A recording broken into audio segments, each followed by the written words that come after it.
rõõm on teid jälle siin juba 14. korda näha ja ennem kui ma alustan, siis ma tegelikult paluksin siia Meelist. Ja me võime talle täitsa ka aplausi teha.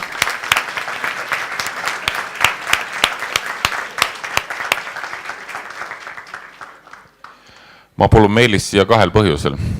Esiteks on see, et Meelis on selle konverentsi idee autor ja algataja ja juba 14. korda kogunete siia ainuüksi sellepärast, et Meelisel siuke mõte tekkis oma sünnipäeva niimoodi tähistada. Nii et palju õnne sulle, Meelis.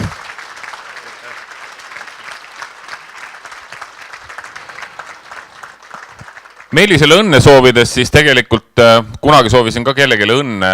Üks tore mees oli, siis ta ütles, et mul pole sinu õnnega midagi peale pistma hakata. Et õnn pidi olema iga mehe enda teha.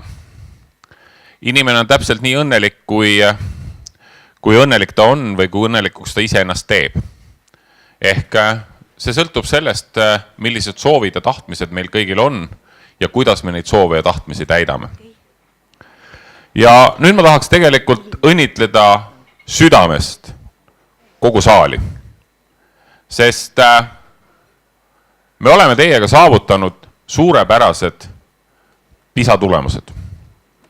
Ja siin nende tulemuste saavutamisel pole õnnega mitte midagi pistmist. See on suur ennastsalgav töö ja kui iga aasta, kui PISA tulemusi tehakse, siis on olemas rida skeptikuid, kes arvavad, et no las tuleb järgmine kord, siis me enam nii kõrgel ei ole. Kuid viimasel 3 aastal on tegelikult tulemused ainult paremaks läinud.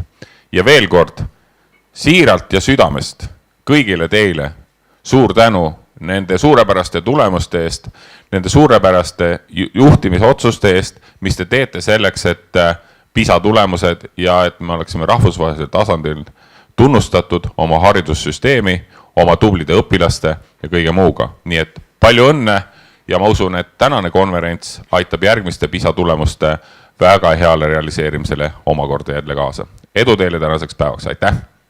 Aitäh!